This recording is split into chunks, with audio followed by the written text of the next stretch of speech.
Hey guys! It's Nene here! Guess who's back in vlogging? Oh my gosh! Kamusta kayo guys? How are you all? OMG, I think it's been like 6 or 7 years ago since yung last vlog ko. Oh my gosh. Ang dami na nangyari actually. Palitan ko na rin pala yung intro ko na dati kasi diba, hey guys, it's Lynette here. Ngayon, hey guys, it's Nene here. Wala lang, parang rebranding, rebranding. Ang random, diba? Bakit nga ba ako nagvo-vlog ulit? Wala, napagtripan ko lang ulit mag-vlog. And sabi ko this 2025, gusto kong magkaroon ulit ng hobby, ganun. Cope up with homesickness. And by the way, guys, hindi na ako sa Pinas nakatira. Nandito ako sa Qatar ngayon. That's why, kung makikita nyo, if ever, na yun yung ipapangalan ko sa title ng mga vlogs ko dito. So, ayun, kung bakit 974 or ba't Qatar. And, alam nyo yun, there's something in me na gusto ko ulit mag-vlog. I don't know why. Ewan, gusto ko talagang i-capture yung moments ko, lalo nga here. Sayang, sabi ko nga, sana nung dati, tinuloy-tuloy ko yung pag-vlog. Ang dami kong gusto sana. Alam mo yun, na sana na-capture ko, ganito, ganyan. Like, ang dami kasi talagang major things na nangyari sa buhay ko. So, ayun.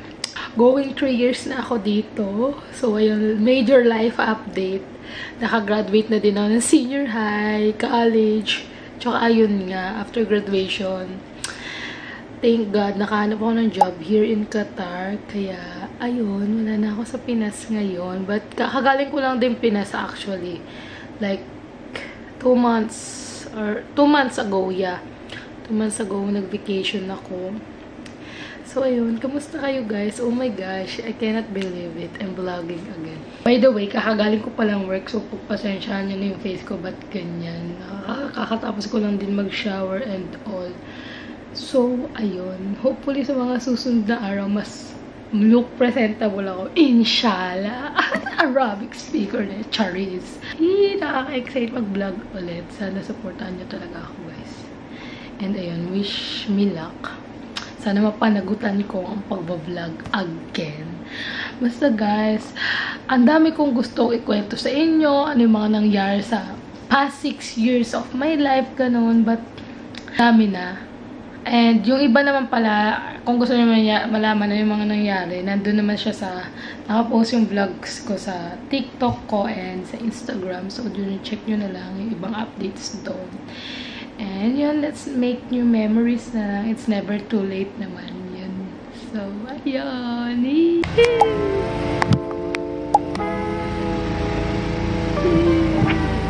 I'm in a display.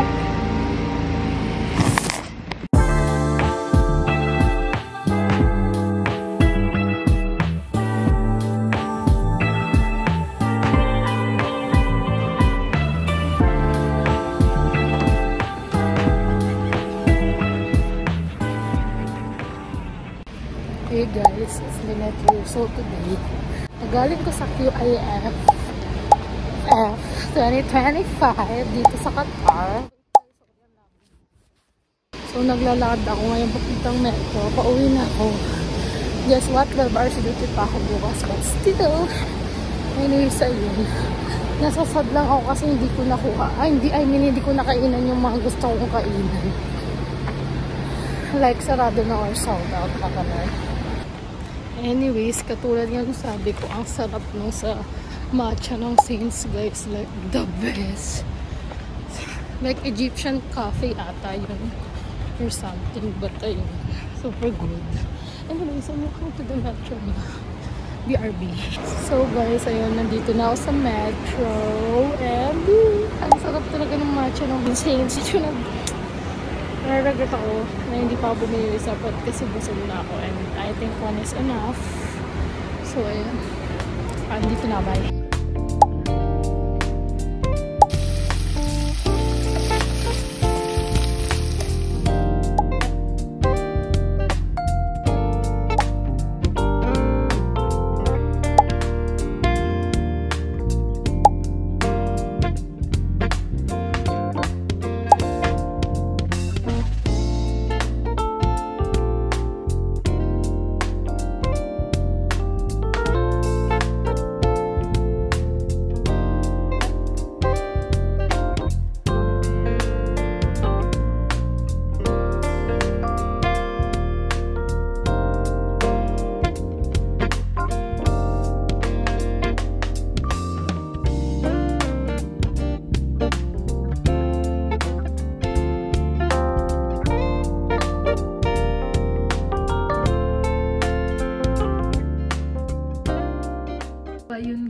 Basta-basta tayong gumawa ng homemade chicken shawarma.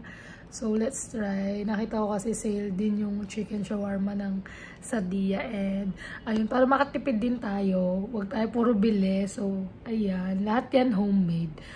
Except yung pickles. Siyempre, binili ko na yun. Tsaka yung tortilla. But the rest, homemade. So, let's try it. Sana masarap. By the way, mitsungit. Siya ay aming rescued cat na dapat sa cafe namin mapupunta, but hanggang ngayon 50-50 kasi ang sungit pa din niya. So pag hindi siya napunta sa cafe namin guys, iuwi ko siya sa Pinas. So ayun. Sungit, pakita ka sa vlog, medyo masungit lang talaga siya. Siya yan. Sungit, hi ka. Nag-hi! Love you. Nag-kiss. Ayan siya guys. Yee! Ay, ayan na, masungit ah. So, dito na ako kakain sa kwarto. Kasi ang lamig sobra doon sa labas. And then, syempre gusto ko mag-vlog. Kaya ayoko doon sa kusina namin. Nandun din kasi yung isa kong kasama sa bahay. So, ayun. Siya naman, turn din niya So, nunod lang ako. And then, i-eat. So, guys, bon appetit!